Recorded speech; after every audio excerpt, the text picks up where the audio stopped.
Bismillahirrahmanirrahim. Assalamualaikum warahmatullahi wabarakatuh. Perkenalkan, saya Fitra Shini Tambunga, NIM 142100016 dari kelas Geologi Struktur dan Tektonik kelas A. Di sini saya akan menjelaskan mengenai syngeneric structure dan postgeneric structure. Nah, baiklah, saya akan mulai. Sebelumnya, saya akan menjelaskan apa itu generic structure batuan. Generic structure batuan merupakan analisis terhadap struktur batuan dengan memperhatikan dan mempelajari hal yang berkaitan dengan asal-usul terbentuknya suatu batuan. Nah, kemudian saya akan menjelaskan apa itu syngeneric structure. Genetic structure. Syngenetic structure merupakan proses geologi yang berlangsung bersamaan dengan pembentukan batuan. Terbentuknya syngenetic structure bersamaan dengan terjadinya batuan sedimen, disebut juga struktur primer. Kemudian, syngenetic structure terdiri atas 3 struktur. Yang pertama ialah struktur fisika, yang terdiri atas 1 bedding, cross bedding, graded bedding, inverted grading bedding, dan lamiation. Kemudian yang kedua ialah tidak adanya kenampakan struktur atau masif. Ketiga, berdasarkan kenampakannya di permukaan batuan, terdiri atas ripple marks, tool marks, root cast, mine cracks, and rain print. Kemudian yang terakhir adalah proses deformasi yang terdiri atas float cast dan confold structure. Kemudian ialah struktur biologi yang terdiri atas 3. Yang pertama ialah track, trail atau jejak, burrow atau galian. Kemudian yang ketiga ialah cast dan mold atau cetakan. Kemudian yang terakhir ialah struktur kimia yang terdiri atas nodul atau konkerasi. Baiklah, kemudian di sini saya akan menjelaskan contoh-contohnya. Yang pertama ialah lapisan silang atau cross bedding.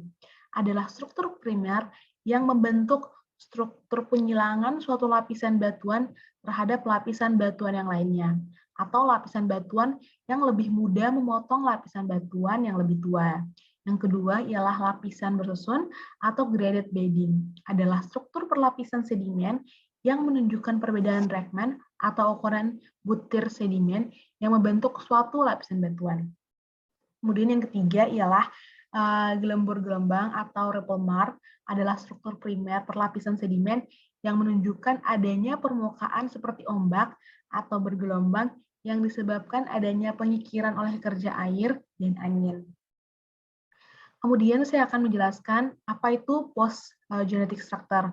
Post-genetic structure atau yang bisa disebut dengan struktur sekunder merupakan struktur yang terbentuk setelah proses sedimentasi dan sebelum atau saat diagnosa. Nah, hal ini juga menggambarkan keadaan lingkungan pengendapannya atau struktur yang terjadi setelah batuan terbentuk. Struktur ini biasanya dihasilkan oleh interaksi batuan dengan proses tektonik atau pergerakan antar lempeng. Contohnya ada 3. Yang pertama ialah kekar atau join, adalah rekahan-rekahan dalam batuan yang terjadi karena tekanan atau tarikan yang disebabkan oleh gaya yang bekerja dalam kerak bumi atau pengurangan atau hilangnya tekanan. Nah, di mana pergeseran dianggap sama sekali tidak ada. Kemudian yang kedua ialah sesar atau fault, adalah rekahan pada batuan yang mengalami pergeseran yang berarti dan suatu sesar dapat berubah bidang sesar atau rekahan tunggal. Tapi sesar juga sering dijumpai sebagai semacam jalur yang terdiri dari beberapa sesar minor. Kemudian yang ketiga atau yang terakhir ialah lipatan atau fault.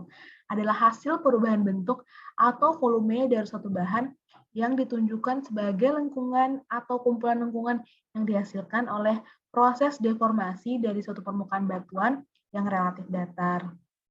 Baiklah, itulah tadi presentasi dari saya.